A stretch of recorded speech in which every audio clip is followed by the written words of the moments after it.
Sa mga nagtatanong kung nasa na ang 20 pesos na bigas, ito ang aking tugon. Napatunayan na natin na kaya na natin ang 20 pesos sa bawat kilo ng bigas nang hindi malulugi ang ating mga magsasaka.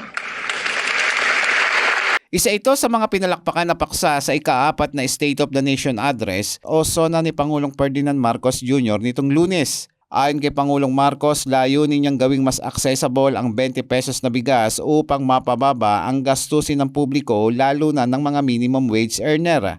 Ngunit sa pag-iikot ng news team sa rice section ng Naga City People's Mall, kapansin-pansin na wala man lang bigas na presyong 20 pesos per kilo. Ayon kay Fran, sa ilang taon na nakaupo ang Pangulo, hindi umano natupad ang pangako nitong 20 pesos na bigas. Bagsak pa rin umano ang grado nito sa SONA ng Pangulo. Kasi hindi man natupad yung pangako niya sa ilang taon niyang nakaupo.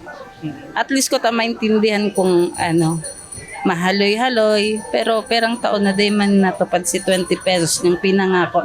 Sa kasalukuyan, naglalaro sa 35 hanggang 50 pesos per kilo ang presyo ng bigas sa mga pamilihan.